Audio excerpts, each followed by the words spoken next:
भारत के दिल में तिंदनी नाम का एक छोटा सा गांव है और इसी गांव में संगीत और आस्था की एक बहुत ही प्यारी सी कहानी बसती है। ये कहानी है श्री राधे रामायण मंडल की।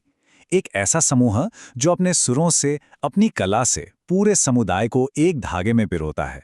तो चलिए आज इस खूबसूरत सफर पर निकलते हैं और इन्हें थोड़ा और करीब से जानते हैं। तो आज हम क्या क्या जानने वाले हैं? सबसे पहले हम समझेंगे कि ये मंडल आखिर है क्या और इसका मकसद क्या है। फिर मिलेंगे उन कलाकारों से जिनकी वजह से मंच पर जान आ जाती है। उसके बाद हम उस टीम से मिलेंगे जो पर्दे के पीछे रहकर सब कुछ संभालती है। और आखिर में हम ये देखेंगे कि ये सब मिलकर कैसे पूरे समाज के लिए एक बेहतरीन मिसाल कायम करते हैं। तो चलिए शुरू करते हैं एकदम शुरुआत से। हर बड़ी चीज की एक कहानी होती है ना? तो जानते हैं कि इस मंडल की कहानी क्या है, इसकी जड़ें कहाँ हैं और इसका असली मिशन क्या है। तो देखिए, श्री राधे रामायण मंडल तिंदनी को सिर्फ एक म्यूजिकल ग्रुप समझना शायद सही नहीं होगा। असल में ये उस गांव की और आसपास के इलाके की एक तरह से आध्यात्मिक धड़कन है। इसका मेन काम है रामचरितमानस और भजनों के जरिए लोगों तक धर्म, संस्कृति और अच्छे विचार पहुंचाना।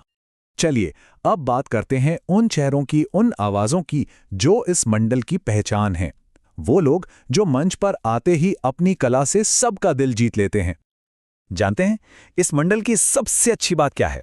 यहां हर कलाकार का अपना एक अलग अंदाज है। जैसे सत्येंद्र शुक्ला जी, वो एक कमाल के गायक तो हैं ही, साथ में हारमोनियम भी उतना ही बेहतरीन बजाते हैं। फिर हैं गोलू सेन, जिन्हें सब प्यार से गोलू ओझा बुलाते हैं। उनकी गायकी सीधी दिल में उतरती है। और फिर आते हैं देवेंद्र पचौरी जी। और यही बात देवेंद्र पचौरी जी को बहुत खास बनाती है। वो सिर्फ दूसरों के लिखे भजन नहीं गाते, बल्कि वो खुद लिखते हैं। और जब अपनी ही रचनाओं को वो मंच पर गाते हैं तो एक अलग ही ऊर्जा, एक अलग ही माहौल बन जाता है। ये क्रिएटिविटी ही तो है जो इस मंडल को हमेशा तरोताजा रखती है। अच्छा, कोई भी संगीत महफिल ताल के बिना तो अधूरी है ना?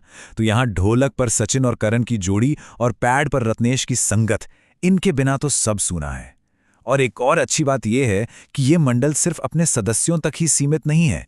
बमोरी से नन्ना जी पटेल और मुन्ना लाल केवट जैसे मेहमान कलाकार भी आते हैं और इसकी शान बढ़ाते हैं। ये दिखाता है कि यहाँ कला का और कलाकारों का कितना सम्मान है। मंच पर जो दिखता है वो तो कमाल होता ही है, लेकिन उस कमाल के पीछे कुछ ऐसे लोग होते हैं जो चुपचाप अपना काम करते हैं। तो अब मिलते हैं उन लोगों से जो इस मंडल की रीढ़ की हड्डी हैं, जो पर्दे के पीछे रहकर असली जादू करते हैं। यहां भी देखिए, हर किसी का व्यक्तित्व कितना खास और कितना जरूरी है। अध्यक्ष हैं श्री रंजीत पटेल, जो अपनी सादगी और शांत स्वभाव से सबको साथ लेकर चलते हैं। उपाध्यक्ष श्री संदीप जी पटेल का तो अंदाज ही निराला है। बच्चों से लेकर बड़ों तक सबसे घुल मिल जाते हैं। कोषाध्यक्ष संतोष गुमास्ता जी हनुमान जी के बड़े भक्त हैं और उनकी यही आस्था उन्हें ताकत देती है। और फिर हैं सहायक कोषाध्यक्ष दुर्गेश केवट, जो सामने आना पसंद नहीं करते, लेकिन पर्दे के पीछे से सारा काम बखूबी संभालते हैं। तो अब तक हमने कलाकारों और आयोजकों को अलग अलग जाना। अब इन सभी धागों को एक साथ जोड़कर देखते हैं कि ये मंडल सामुदायिक एकता का इतना खूबसूरत नमूना आखिर बनता कैसे है। देखिए, श्री राधे रामायण मंडल की सफलता किसी एक इंसान की वजह से नहीं है। ये पूरे समूह की मेहनत का नतीजा है।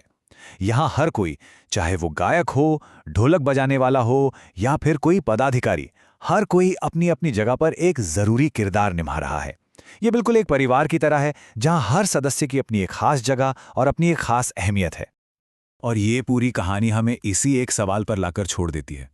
श्री राधे रामायण मंडल की कहानी हमें ये दिखाती है कि जब अलग अलग हुनर वाले लोग, अलग अलग स्वभाव के लोग एक अच्छे मकसद के लिए साथ आते हैं, तो वो सिर्फ संगीत नहीं रचते, बल्कि वो एक ऐसा समुदाय बनाते हैं जो प्यार और एकता की मिसाल बन जाता है। और इससे खूबसूरत बात भला और क्या हो सकती है।